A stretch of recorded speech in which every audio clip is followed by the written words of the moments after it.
A paz do Senhor, meus irmãos, nós estamos dando início à segunda lição do primeiro trimestre de 2019, cujo título é A Natureza dos Anjos, a Beleza do Mundo Espiritual. E o texto para apreciação se encontra no Evangelho segundo escreveu Lucas, capítulo 1, versículo 26 a 35. Nessa passagem bíblica, o comentarista se utiliza para introduzir a lição deste dia. É a passagem que o anjo Gabriel visita Maria, né, e anuncia o nascimento de Cristo. O comentarista também faz uso do Salmo de número 103, verso de número 20, o texto áureo, que nos diz assim: Bendizei ao Senhor, anjos seus, magníficos em poder, que cumpris as suas ordens, obedecendo a voz da sua palavra. E, na verdade prática, o pastor Ezequiel Soares nos fala que os anjos são seres reais, espirituais e celestiais ao serviço de Deus, enviados para ajudar os que vão herdar a salvação. Nós estamos falando sobre batalha espiritual nesse trimestre, e um dos personagens que integram essa batalha são os anjos, com o propósito de servir ao Senhor e nos ajudar consequentemente a vencer. E no primeiro tópico, falando sobre os anjos, mais específico, quem são eles, como entendiam os gregos e romanos e na Bíblia, nós vamos então introduzir ou iniciar essa aula falando quem são os anjos, quem são eles, irmão Sérgio? A passagem bíblica para nosso entendimento, a princípio, ela já está em Gênesis, né? E nós podemos obter mais informações sobre os anjos durante em todas as passagens bíblicas. Já entendemos que eles são seres espirituais, né? Não são da mesma natureza do ser humano.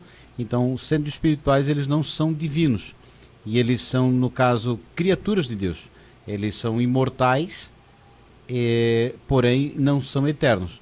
Porque a eternidade é um atributo divino.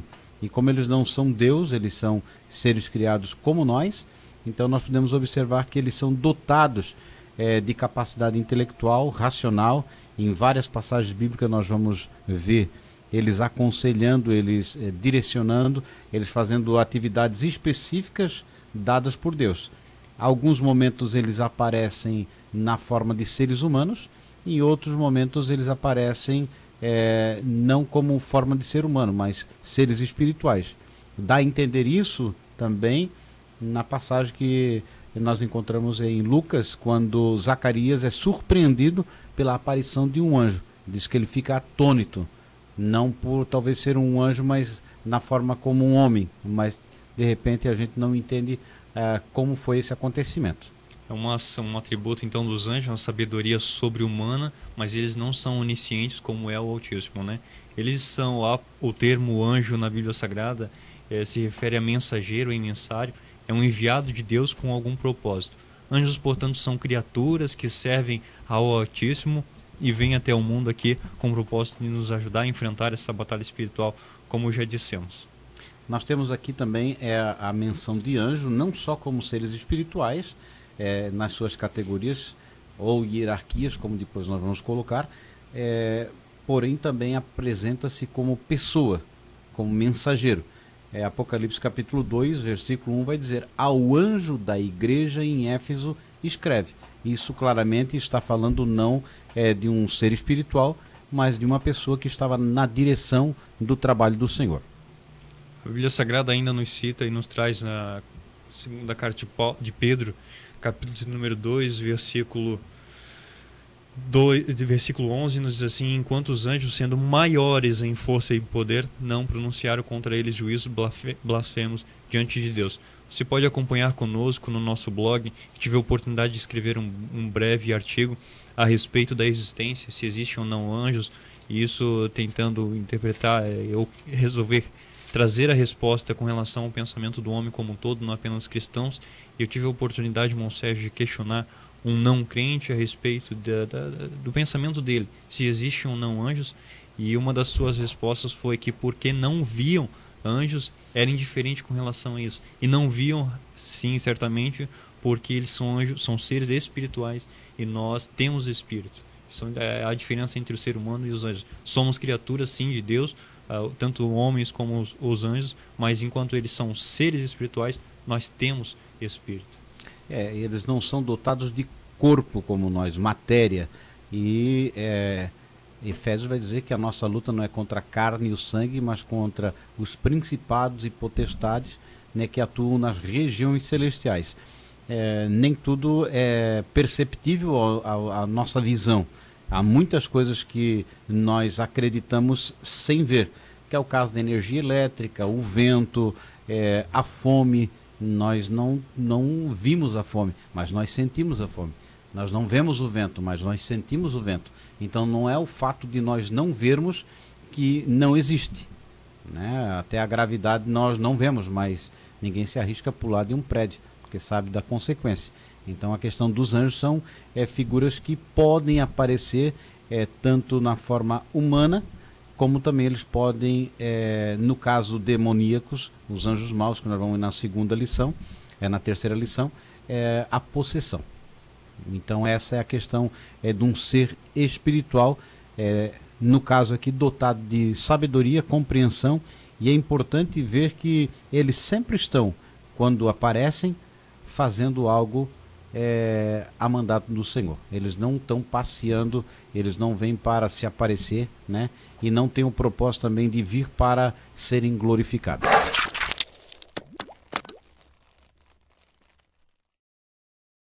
Então, continuando, nós temos aqui no tópico 2 o comentarista falando sobre os seres celestiais para servir.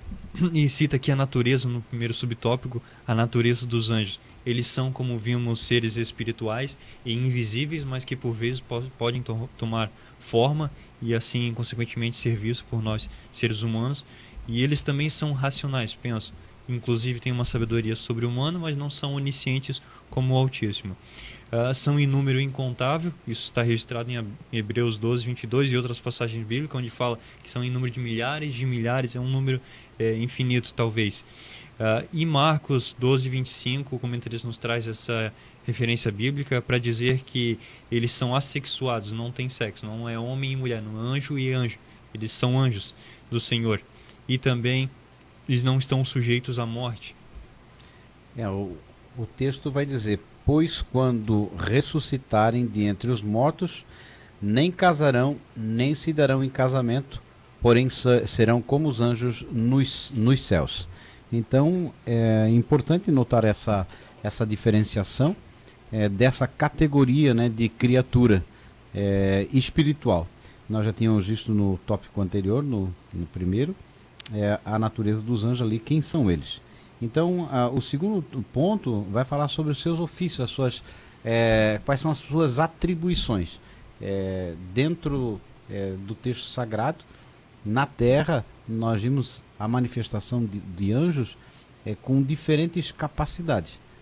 No Velho Testamento, ali, quando Ezequias está tendo uma dificuldade na guerra, e ele suplica ao Senhor e faz orações, né, o profeta Isaías vem com a mensagem. E aí o anjo do Senhor, vai dizer, ele vai até o arraial do inimigo, e numa noite são 185 mil soldados do inimigo que são mortos. Então olha a capacidade de um único anjo. É claro que de uma categoria talvez especial. No Egito também, na 10ª praga, na morte dos primogênitos, também o anjo da morte ceifa a vida de todos os primogênitos, mostrando uma capacidade racional de escolha. Não foram todos os mortos, foram só os primogênitos. Então, num sentido mais amplo, os anjos eles têm como propósito servir ao Altíssimo, são criaturas como nós, né? E eles também cumprem, então, nesse serviço ao Senhor, cumprem o papel de adoradores. Aí nós temos o nosso texto bíblico, né, que o comentarista usou a passagem de Salmo, Salmo de número 103 e 20, bendizei ao Senhor, anjos seus. Então eles adoram ao Senhor constantemente, inclusive há anjos específicos adorando ao Senhor incessantemente na presença de Deus. Eles também são soldados. Nós temos uma passagem de Josué em que o anjo aparece com uma espada desembanhada e cumprem por vezes, como essa passagem bíblica, o papel de soldados e guerreiam. E nós estamos falando justamente sobre batalha espiritual. Mas temos também anjos que procuram em certas ocasiões guardar os seres humanos, mas são ocasiões específicas. Daí eu pergunto, irmão Sérgio, me responda agora para o nosso ouvinte, quem está nos assistindo: anjos da guarda, existem anjos da guarda? há interpretações equivocadas e algumas até religiões, eles acabam até defendendo essa posição, justamente quando eles fazem uma leitura equivocada dos textos sagrados. Nós temos menções ali que o anjo do Senhor acampa-se ao redor dos que o temem o livro, mas especificamente não é uma situação de dizer que cada pessoa tem um anjo. Na realidade, os anjos estão ao redor das pessoas que temem ao Senhor. Podemos observar que a situação se torna mais evidente quando Pedro está na prisão e a igreja se reúne na casa dos irmãos, né, e começa a invocar a Deus para um livramento do apóstolo Pedro. E quando a oração é atendida, aparece, Deus envia, é bem claro, Deus envia um anjo até a cela de Pedro, até a prisão, e lá acorda Pedro, manda ele vestir a roupa e levantar-se, e ali as portas vão se abrindo de forma automática. E Pedro imagina ser um sonho, e quando ele está do lado de fora, aí ele cai em si como que na realidade ele realmente está liberto. Então, e o anjo some, desaparece, quer dizer, cumpre a sua função. Então não era um anjo que estava já do ladinho dele, como quando nasce, né? Tem essa ideia que quando cada um de nós nasce, Deus coloca um anjo para cuidar de nós até a nossa morte, e tem alguns que acreditam até que depois da morte esse anjo permanece. No entanto, são visões equivocadas, porque a Bíblia vai mostrar em várias situações que Deus envia um anjo. Quando o povo de Israel sai do Egito, também Deus envia o seu anjo para proteger o povo, a nação, não um indivíduo, cada pessoa ter o seu anjo. O absurdo de imaginar que pessoas até fazem culto ao seu próprio anjo e procuram até descobrir o nome do anjo. A outra passagem bíblica que já foi citada aqui no primeiro tópico foi de Ló, quando Deus envia ali 2 anjos para guardar e retirar ele e a sua família daquela cidade que iria ser destruída, Sodoma e Gomorra, né? Uma passagem bíblica que anjos cumprem ordens divinas e vão ali livrar Ló e a sua família da consequente destruição daquela cidade, mas foram, por uma ocasião específica, livrá-los e serviram então de guarda aquele casal, aquela família. E depois nós temos ainda papéis de anjos como mensageiros. Aí nós lemos nossa leitura bíblica em classe a citação de Lucas, em que o anjo é enviado, Gabriel, para avisar Maria de que ela conceberia o Altíssimo, nosso Senhor Jesus Cristo, e também anjos executores, anjos da morte, por exemplo, e tantos outros. O texto de Isaías, capítulo 6, diz que os serafins, né, que é uma categoria de anjos que nós vamos ver na frente, estavam lá só adorando a Deus diante da presença do Senhor, e não ousavam nem ver a santidade de Deus. Com as 2 asas eles cobriam o rosto, com 2 eles cobriam os pés e com 2 voavam. Então, cada anjo tem a sua atividade, e o importante é que eles não estão aqui para serem adorados. Essa é uma questão fundamental. Por vezes nós temos, podemos dizer até um delírio de determinadas reuniões em que as pessoas se reúnem e alguém fala, olha, eu ouvi o som das asas de um anjo, e a pessoa fica em êxtase, a igreja fica em êxtase, quer dizer, fica fora de si, quando a Bíblia vai nos recomendar que o culto deve ser racional, não uma coisa externa. Nós devemos adorar a Deus sempre com racionalidade. E aí as pessoas veem anjo com bandejas fazendo curas, outros corredores de anjo, existe até isso, corredores de anjo, onde as pessoas são tocadas. Há anjos que até fazem cócega, reuniões onde o anjo faz cócega, a pessoa não consegue se conter. Então são absurdos, heresias, por distanciar-se da palavra do Senhor. Quando nós não estudamos a palavra, nós acabamos dando abertura para heresias. Visões de anjo, né? Nós ouvimos no nosso púlpito, nossas congregações por vezes, visões de anjos ali na igreja, no meio da igreja, enquanto nós deveríamos e vamos ao templo com o propósito de adorar a Cristo e não aos anjos, mas damos ali privilégio a tais, o que é errado. Agora, nós temos na passagem bíblica ainda muito citada, quando após a tentação de Cristo, anjos o servem. Então nós aqui também estamos para servir ao Senhor Jesus Cristo e não aos anjos. E o equívoco é tão grande que até hinos, né, que diz que Deus vai enviar um anjo forte, um anjo poderoso para livrar a pessoa. Você nunca vai ver isso na Bíblia, Deus enviando um anjo forte. Quer dizer, não existe essa figura de anjo forte ou anjo fraco. Existe sim categorias de anjos, mas não com o propósito de Deus mandar um anjo todo poderoso, né? Daí estaremos entrando na divindade, mas há essas expressões como se Deus se dispusesse de anjos fortes para defender alguém. Na realidade, o poder de Deus é que defende todas as coisas. O anjo tem a capacidade de fazer algumas coisas, sim, mas sempre a figura que é exaltada é a figura de Deus e não do anjo. O anjo é um coadjuvante, né? É uma pessoa, é um ser espiritual com um propósito específico, não de trazer para si a atenção, mas justamente de levar a atenção a Deus como Todo-Poderoso. Concluindo então, fazendo desfecho deste tópico, vemos aqui, o título já nos fala, né, que os seres celestiais, os anjos aqui em específico que estamos abordando, eles foram criados para servir, eles têm um propósito de o servir. Aí dos seus muitos ofícios nós conhecemos através da leitura da palavra de Deus, mas o propósito deles é servir. Se Deus enviou um anjo em específico para guardar em determinada ocasião, eles vêm e cumprem porque servem a Deus e cumprem a sua palavra. Adoram ao Senhor, servem como mensageiros, mas sempre com um propósito pré-definido por Deus. Este foi então o nosso segundo tópico, falando sobre os seres celestiais para servir.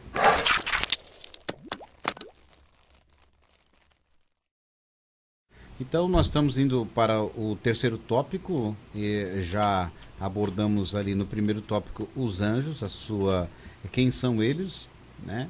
Passamos para o segundo tópico que fala sobre a natureza, reforçando ali as suas atividades, seu ofício e a sua atuação até no Novo Testamento e no Velho Testamento.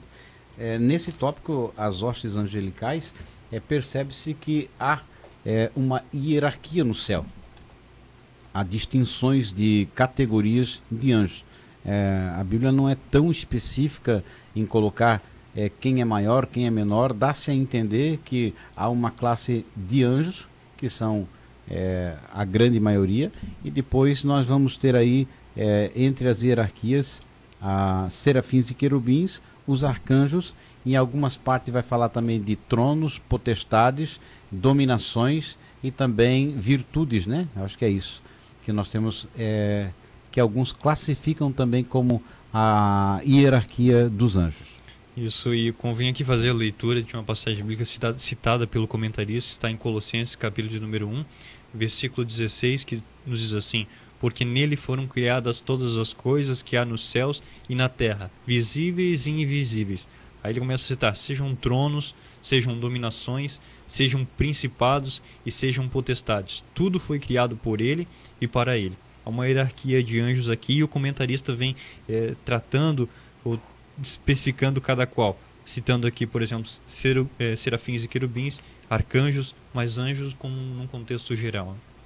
Então, quando Isaías tem aquela visão, no capítulo 6, e aí ele vê a glória do Senhor, quer dizer, a manifestação do poder de Deus, nesse lugar mais íntimo, nessa posição onde está mais próximo de Deus, aparece a figura ali dos serafins.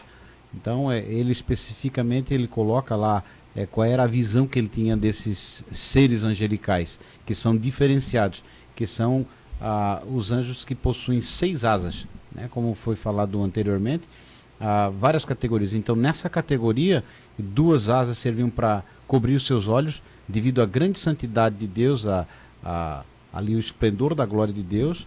Nem os serafins conseguiam enxergar a glória de Deus. Era para eles um motivo assim de reverência colocar as asas para cobrir o seu rosto. Também tinha 2 asas para cobrir os seus pés. E 2 asas eles estavam voando. Então essa é a categoria dos serafins, que já é diferente da categoria dos querubins, que representa lá na arca do Senhor, no propiciatório, aquela tampa que era colocada sobre a arca, chamada propiciatório, né, aquilo que cobre, aquilo que tampa. Então ali tinham os anjos chamados querubins, que já não tinham 6 asas, tinham 2 asas. Então com as asas eles cobriam a arca do Senhor, que simboliza também a presença de Deus. Para quem quer fazer a leitura, nós temos ali menções a serafins, querubins e tronos adorando ao Senhor, lá em Isaías 6, versículos 1 ao 3. Depois em Salmos também, Salmo de número 98, verso número 1. Aí temos o seguinte: dominações, virtudes e potestades, lá em 1 Pedro 3, 22 e Efésios 1, versículos 20 ao 21. E por fim, principados, arcanjos e anjos, agora executando uma ordenança divina, como citado em Salmo 102 e 20. Essa questão das potestades, dos principados, os tronos e as dominações, não temos muitas menções e como seriam isso. Então, quando nós não temos dentro da palavra, não dá para nós trazermos alguma coisa que não confere com a palavra. Há determinadas coisas que não são reveladas para o ser humano. Aí nós temos a figura do arcanjo, que alguns relatam arcanjos, mas em toda a literatura bíblica do Novo Testamento sempre vai tratar como arcanjo, não no plural. E alguns colocam arcanjos pelo fato de colocarem Gabriel na mesma posição de Miguel. Então, mas quando nós lemos o arcanjo Miguel, dá a entender que parece ser a categoria mais alta entre os anjos, aquele que tem, no caso, uma responsabilidade maior de todas. É ele que aparece lá em 1 Tessalonicenses 4 e 16, né? Aquele que a voz de arcanjo que dará ali o toque para que a igreja seja arrebatada. Então nós temos a menção de Judas, versículo 9, né? Que é só um capítulo. Então fala justamente de arcanjo no singular.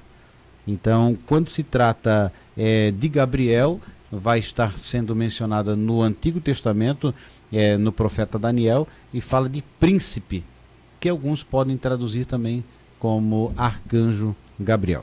Que é uma tradução ao termo arcanjo, né? O príncipe. Agora nós temos a figura de Miguel, arcanjo, alguns interpretando ou assemelhando-o com Jesus Cristo. Isso será abordado no nosso tópico seguinte: Jesus e o arcanjo Miguel.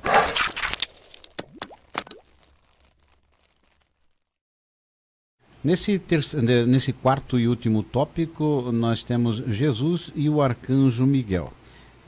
Como temos referido anteriormente, anjos, eles são espirituais, mas não são divinos. Eles são imortais, mas não são eternos. Eles têm capacidade intelectual, racional, têm alguns poderes, como vimos que a ocasião em que um anjo só mata 185 mil soldados inimigos, o anjo da morte, e a capacidade de tirar a visão lá na cidade de Sodoma e Gomorra, dos homens que queriam intentar mal contra a família de Ló. Nós também vimos a figura do anjo que aparece a Zacarias, o sacerdote, anunciando a vinda de João, e pela incredulidade do seu pai, ele fica incapacitado de falar. Então há capacidades nesses anjos, há determinadas situações em que eles operam milagres, porém não é a atribuição deles comum, são em casos específicos. Agora, quanto à figura de Jesus, ele não pode ser confundido com um anjo, porque Jesus na realidade é o próprio Deus.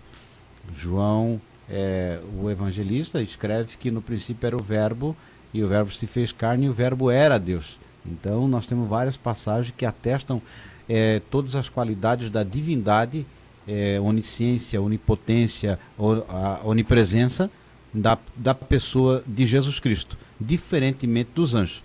Se o anjo está em um lugar, ele não pode estar no outro lugar ao mesmo tempo. Isso seria a atribuição divina, que seria a onipresença.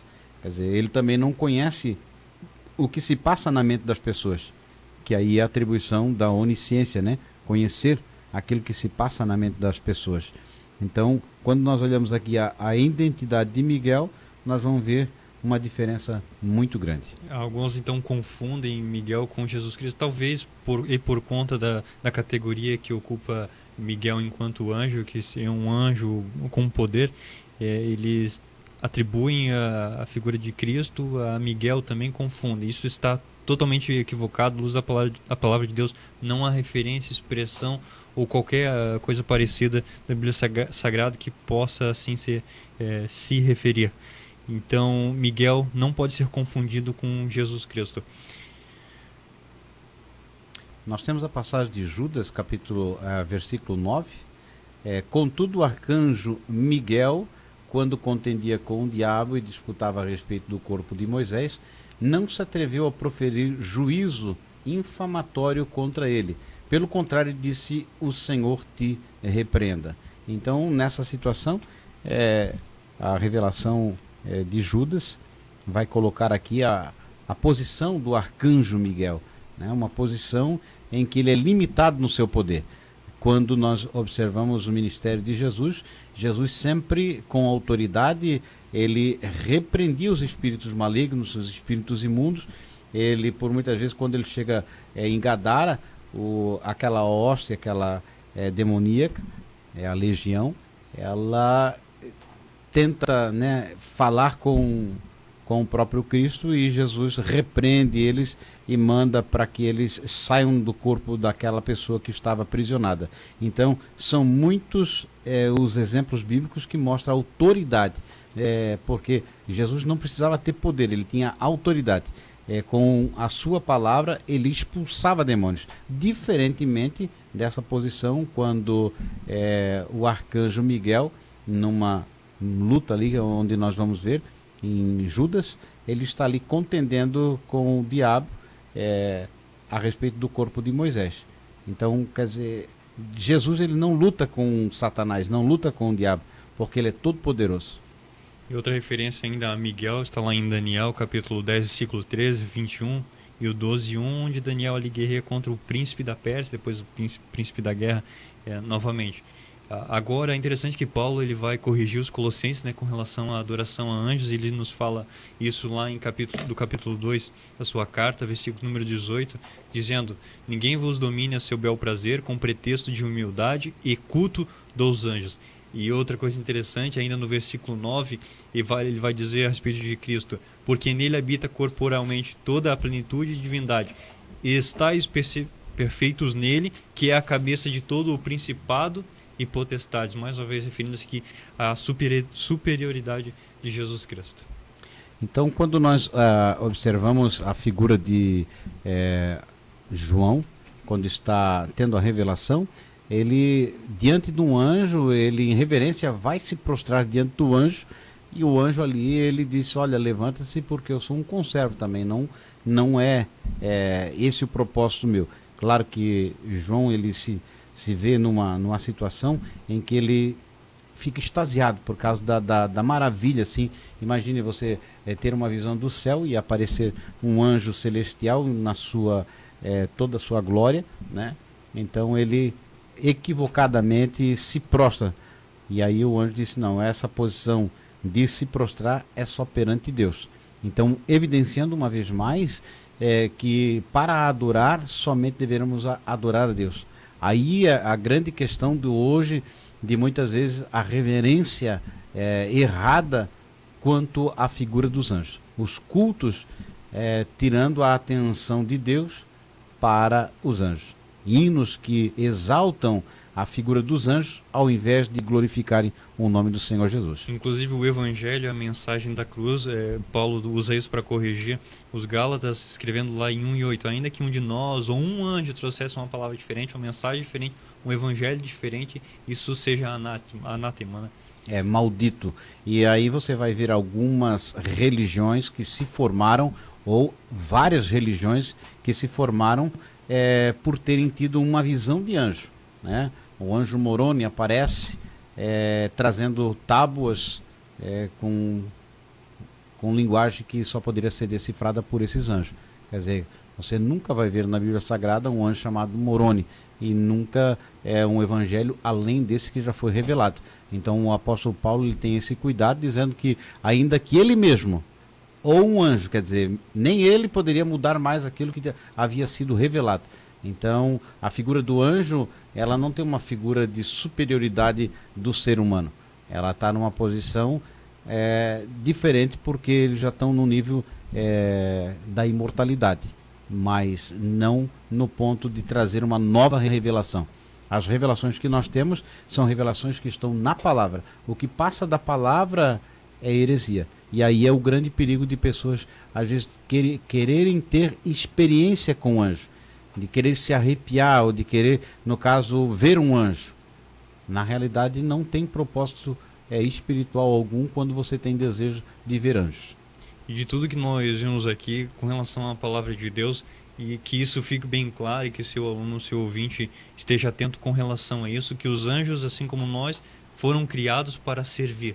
Para servir eles foram criados. É esse o propósito. Ainda que nós não tenhamos a explicação de tudo, a revelação completa da natureza, da existência, das categorias, o seu significado dos anjos na Bíblia Sagrada, ainda assim isso nos leva a entender. E é necessário que entendamos que os anjos foram feitos para servir, foram criados para servir, assim como eu e você.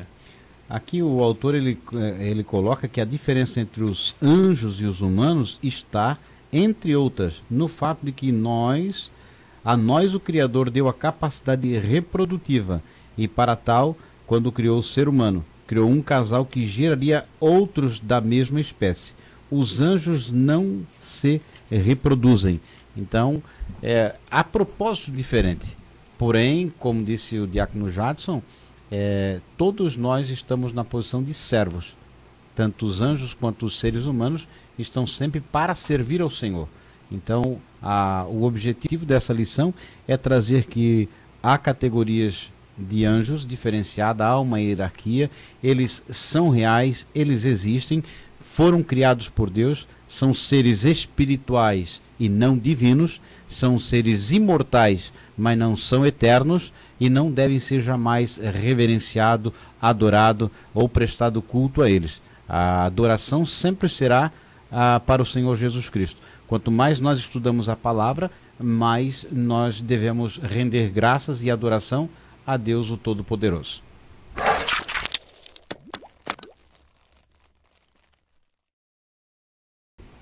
Atentando então e concluindo com relação a isso, que só o Senhor Jesus Cristo deve ser adorado, só o Senhor é Deus, e não os anjos, que foram criaturas, são criaturas com o propósito de servi-lo. Nós temos então aqui o encerramento dessa lição, e já o convidamos para participar conosco e assistir a nossas aulas subsídio aqui no canal EBD, dando o like, participando e compartilhando também, para que na próxima lição, a natureza dos demônios, nós estejamos aqui novamente com a permissão de Deus, estudando sobre esse mais um agente, mais um personagem na batalha espiritual, dessa vez os demônios. Acompanhe também e acesse o nosso blog, que está no link, o link dele está na descrição do vídeo, para que você compartilhe. Ali tem muito conteúdo e material à disposição para o seu crescimento e elevio espiritual.